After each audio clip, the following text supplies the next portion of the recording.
Greetings. I am Dr. Mama Noni Davis, and I'm coming to you from St. C Academy.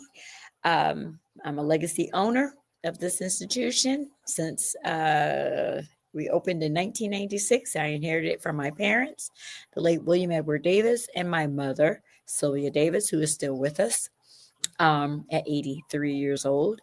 And today I wanted to talk about my school is getting ready to do a production at the Hayti Heritage Center. And one of the interesting things about this year's production is that it has a lot of historical relevance. Last year, we always try to do something that's a nod to African culture.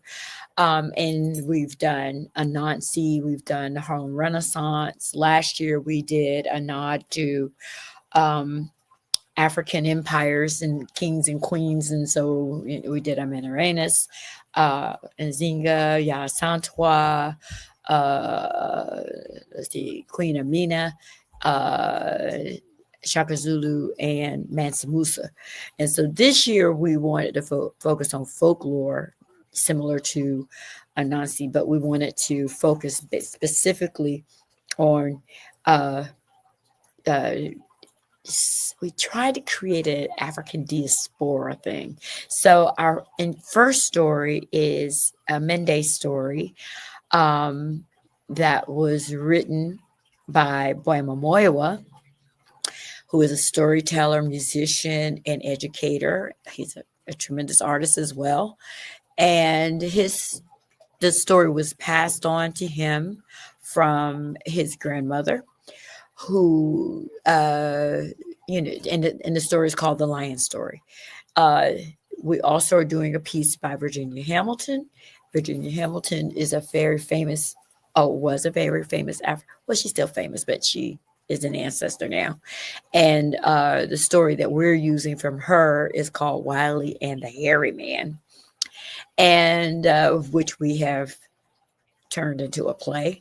The Hairy Man is an ogre who is hunting down a young, trying to, I guess he's harassing the mother of a young child, and the child has to outsmart this ogre. And so Virginia Hamilton is an African American writer. She wrote 41 books. She was born in 1934 and transitioned in 2002. And she won numerous awards for her work. One of them was the Newbery Children's Literature Award, and a Legacy Children Literature Legacy Award. We also have Lester, Julius Lester's stories, and he is also a famous African American author who transitioned, and he was a multi-talented person as well. I think he wrote 31 children's books and 8 nonfiction books, and he also received several awards for his work. Um, let's see. So what we did with these stories, these were not plays. So what we did is we took the storyline and then turned them um, a into a place. Oh, I need some brightness here. I didn't realize that was so dark. And so these plays are we just took the storyline and then took the characters and gave them their lines and whatever. And so, but we will make sure we acknowledge that these are not our stories. These are stories that have been turned into playwrights. So this year's play also includes nods to different historical historical facts. I may have mentioned before that indigo is an African plant that makes things blue. That is a dye that Africans figure out the chemical structure of it and created dyed cotton from it. So when we wear blue jeans, we're literally wearing an African style, an African concept. And so my students, and we've also asked the audience to participate with us in wearing indigo jeans, blue jeans specifically, or whatever, dresses or skirts or whatever, to support us. The whole staff, I mean, the whole um, production company will all be wearing indigo on this Friday. I should have mentioned our production is this Friday at the Hayti, and this is oh wait, let me take this off here. This is our ad, the Tales from the Briar Patch. And so this is the ticket ad, and that's the hairy man. Wally and the hairy man. And we're gonna try to make him scary as much as we can. Anyway, we're working on his costume. I gotta finalize his costume today. But anyway, so the first thing that we want to acknowledge, and we'll have a little historical footnote in our program about the indigo, but we also wanted to do a nod to the topsy-turvy doll.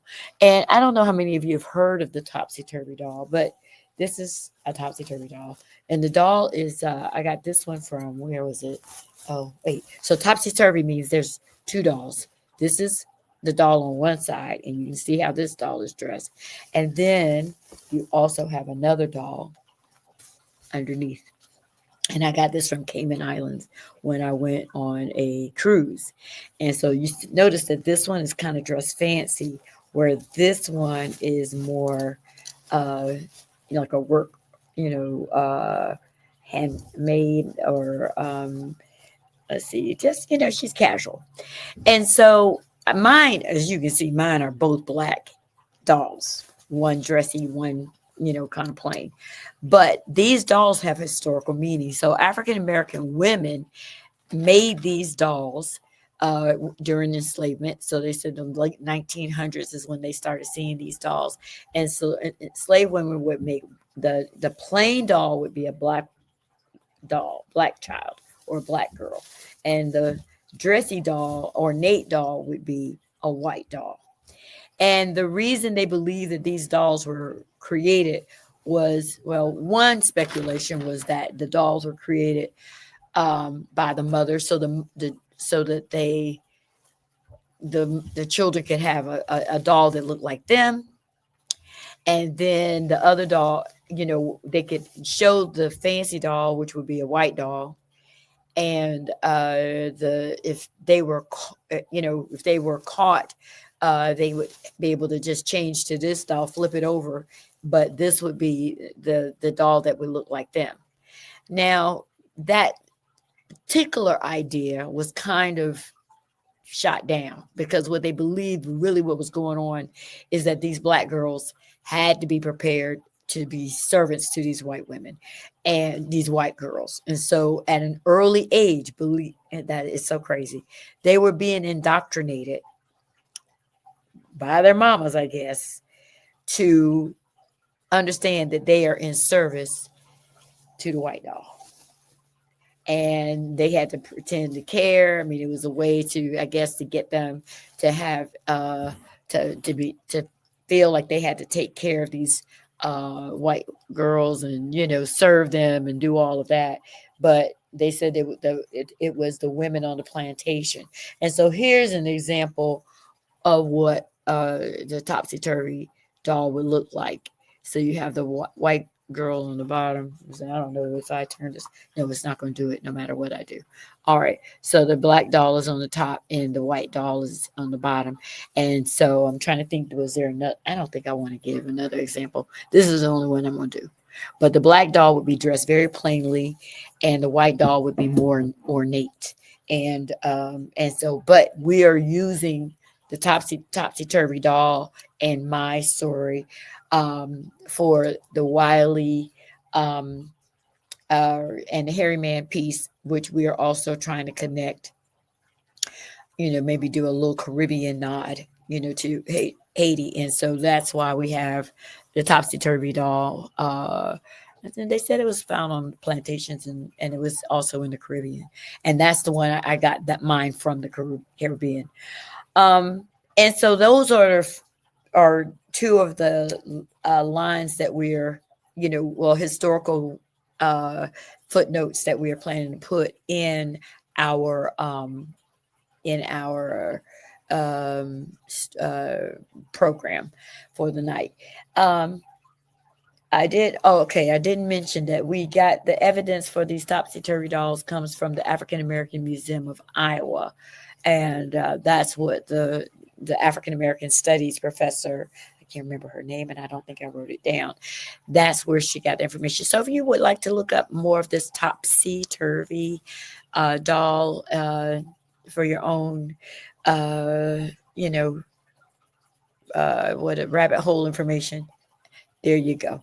Um, Now, the thing about the lion story, I did tell you it will be performed by the youngest students. So that's our first piece. And this is our African piece. So the story was passed on to Brahma, like I said, from his grandmother.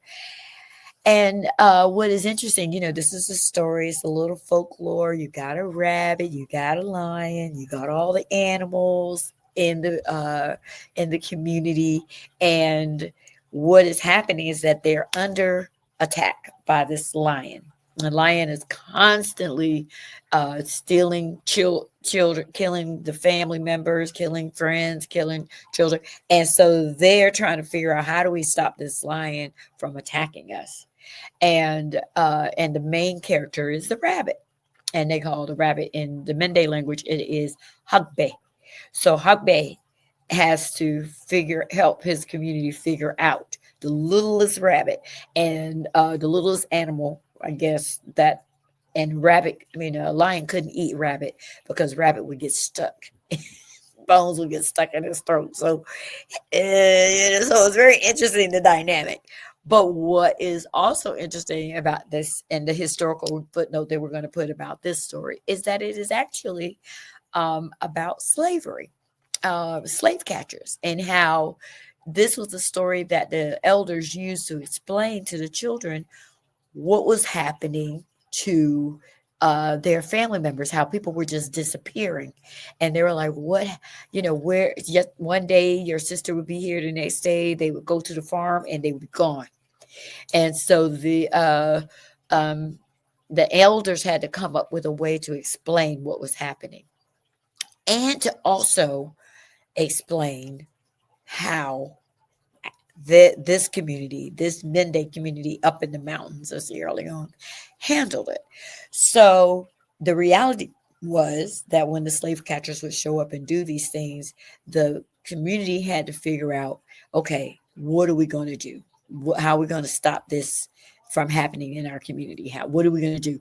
And so they've devised ways or pathways of leading slave catchers into caves that were full of snakes, leading them to swampy areas where there were alligators waiting, or spaces where there were poisonous plants or whatever.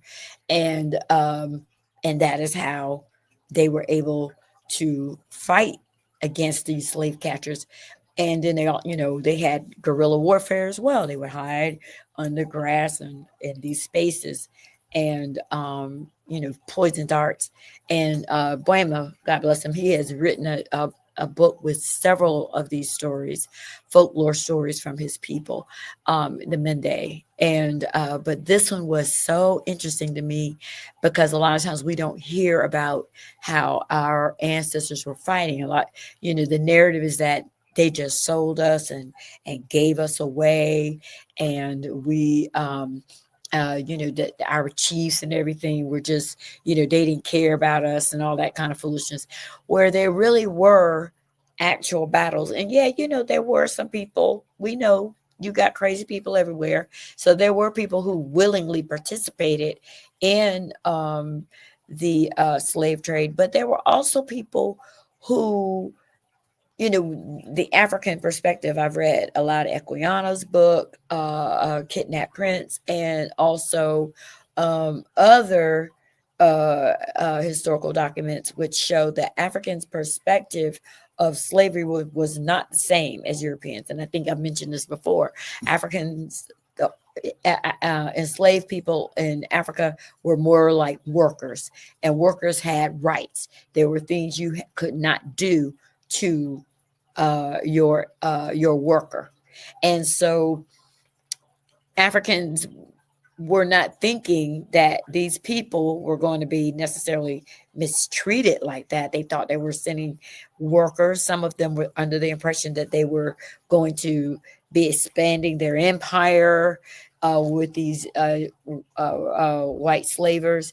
I don't know how many of them were aware of the violence, but we know that there was a mixed bag. It wasn't just straight up just selling people. You have folks who were doing crazy stuff, but you also had these other people who were unaware of what was happening. And then as these people continuously came back for more folks, that this is when wars and were beginning to happen. We also know that they were threatening. They would get one community said, if you don't want me to take your children, you better go get somebody else, enslave that other family or that other village who you may not like. And so it was very nefarious. It was horrible. But the Mende people, this story, the lion story, is explaining how they responded to the slave catchers, and the lion being the slave catchers, and how they without guns and without any war weapons that would be able to match guns, they had to use their environment to their advantage. And so they're like, okay, I may not be to kill you, but I can lead you down this path to these pythons. Let them, you fight them, fight them. Now, the other thing I wanted to go into is that, most of us know about Brer Rabbit, and it has been determined that Brer Rabbit, the small and clever, over little creature who is able to overcome the large and the powerful. That's the theme with the rabbit. The rabbit is supposed to be the most vulnerable, one of the most vulnerable animals in the kingdom, and yet this one is also considered one of the smartest, and can outmaneuver these huge, big, larger animals, whatever. And so, according to Folk Steams, may have been streams.net. In 1880, this man named Joel Chandler Harris, he listened to these stories on these plantations, and that were on these plantations, and decided to create a storybook. And we all know about him, the Uncle Remus, right? Uncle Remus stories. And so he heard about these stories from his enslaved Africans on his Georgia plantation, and he gathered them up and put them in, and decided to publish them. Now, he did give his Africans credit for these stories, but Uncle Remus's songs and sayings became a global sensation, and these rabbit stories, are directly from the continent. So when I led off with Hagbe from Sierra Leone, from the Mende people, these are our historical legacy. These stories are. Um, let's see. And okay, so Burr Rabbit is also called Clooney Rabbit. And I think the Clooney Rabbit is depicted with the ability to overcome difficult circumstances by thinking, cleverness, intelligence, craftiness in order to succeed. Um, what happened is that we know that things get curated all the time. So while I was doing my little research, I came across Peter Rabbit. And Peter Rabbit was written by this lady, Beatrix Potter. Now, what I didn't know, I just assumed that, Peter Rabbit, these must be stories from England, because that's where those stories, I mean, she's a British woman, and she was writing these stories in England. But there is evidence that from the Guardian.com, that she was taking these stories from Uncle Remus stories. And she, like they said, verbatim in some of those stories, copied these stories about Peter Rabbit and just twisted it a little bit and made it this is what it would be in a British setting. But these were Uncle Remus's stories that she co-opted, and they said she made so much money because these Peter Rabbit stories have been turned into these Peter Rabbit stories have been movies, cartoons, books. She made millions of dollars and never ever gave homage to the African people that she stole these stories from. So that was crazy to me. But at least we know that this is our homage. I mean, our legacy. These were rabbit stories. And so then now the other thing that I want to talk about. Okay, so the next story, Wiley and the Hairman. So I showed you the cover, but this is Wiley and the Hairman. I didn't get a chance to really Wiley and the Hairy Man. And this is also in this is retold by Judy Sierra, but it is Virginia Hamilton's story. And this is a picture of Virginia Hamilton. Uh-oh, where's Virginia? Come on, Virginia. The late Virginia Hamilton, our ancestor, author here. And so her story is, like I said, is about a child who lives in the swamp area in the southern regions, but we are making this one more of a Caribbean story, and it is, of course, the South, but it also has some of the hoodoo spiritual kind of elements that you would find in stories, Southern stories, or which are typical of African American folklore, Southern folklore, and this particular child has to outwit an ogre.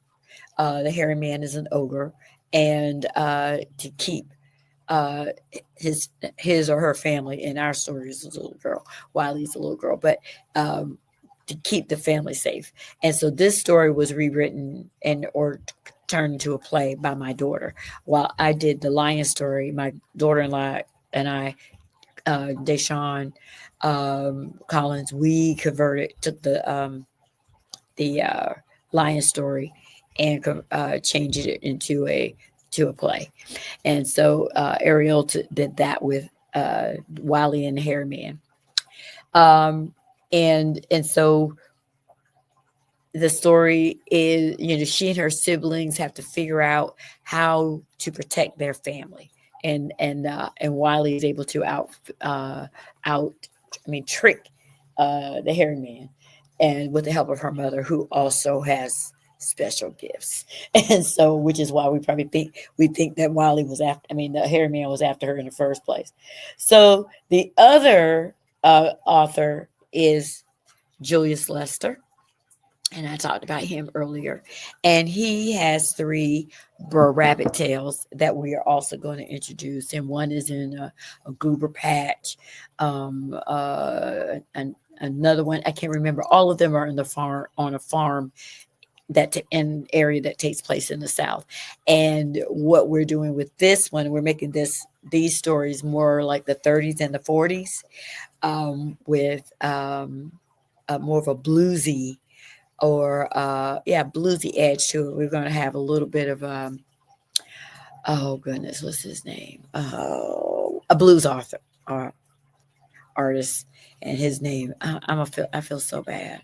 What's his name?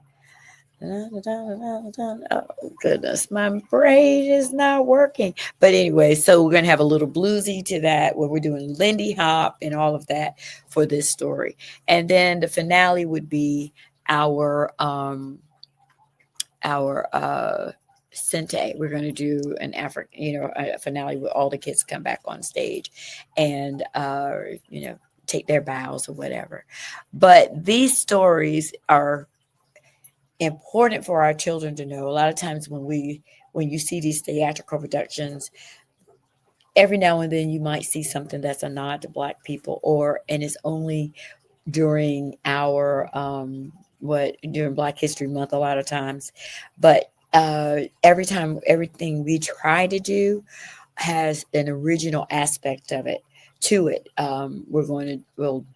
We'll take a story and transform it into something that has an original edge to it. Our set design is our original. All of the babies in the first from ages 3 to 8 who are in the Mende story are all going to wear indigo, and we've made their little costumes where they're wearing a giraffe. I got a lion, I got some monkeys, I got giraffes and zebras and elephant and deer and antelope and all of these critters, and of course hape. uh, There'll be a whole family of rabbits for this piece. And like I said, we have to let our children know these stories and understand what was the meaning behind this folklore, that our ancestors were not just sitting back and living defeated. They tried to find a way to overcome these challenges. And once you understand that, then you would see also the legacy of our ingenuity, our creativity, in the midst of real tragedy and grief and disruption and destruction to our spaces. We found a way. We found a way to handle these problems and overcome them. And it may have taken years to get it done, or in some cases centuries to get it done, but we were steadfast and practicing determination and fearless. Some of us, everybody may not have been out there to swing, but uh, there were enough of us who were willing to do that. Go out there and fight for our freedom and protecting in order to protect our families. And so and then also the children are learning our music. They're learning the African drum rhythms. They're learning the songs that the little ones will be singing. In some instances they're speaking the Mende language, which is adorable. They're learning some of the call and response of the languages, which is just a blessing. And they're learning this stuff so fast, and understanding what the meaning of it is. Then, of course, the older kids, like I said, we are learning. They're also learning about the Lindy Hop in that era. They're learning about these authors. Virginia Hamilton. They're never going to forget these people, Virginia Hamilton and Julius Lester, and of course Moiwa, and see, you know, know your own people, know what they did, know what what stories they wrote, and hopefully it will generate some interest in doing other readings. We did read Virginia Hamilton's uh, The House of Dyers Dreer last year, so my kids already do know about her. So, uh, and they love the story and uh, still talk about it. Like, last year, that book was so good, and so. But then again, like I said, and then with Mr. Julius Lester. So I just want to conclude that every year we try to bring our children into of expand our knowledge, broaden their understanding of who we are, uh, without unapologetically. We're unapologetically Black. Uh, we have our own things to say. We have our own worldview, and also to see how we conquered, overcame, pushed through difficult situations, and overcame, and how we had to use our intellect, our wit, and our determination to accomplish those things, to accomplish the task at hand, to deal with the enemy. And that's what we got to do today. So I hope I'm encouraging you. Wow. Okay. Well, we can do this. Ashe, ashe.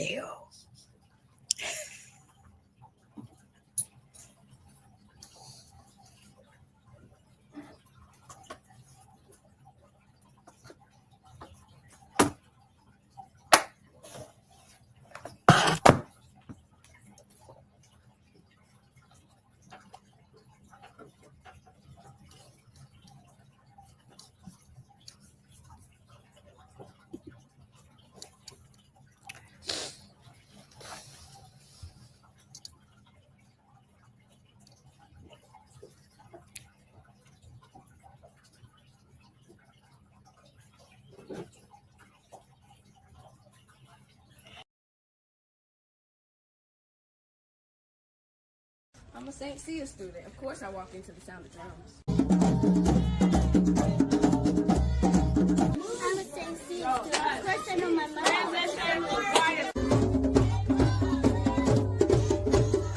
I'm a St. Cia student. Of course I can play the drum. I'm a St. Cia student. Of course I can work with my hands. I'm a St. Cia student.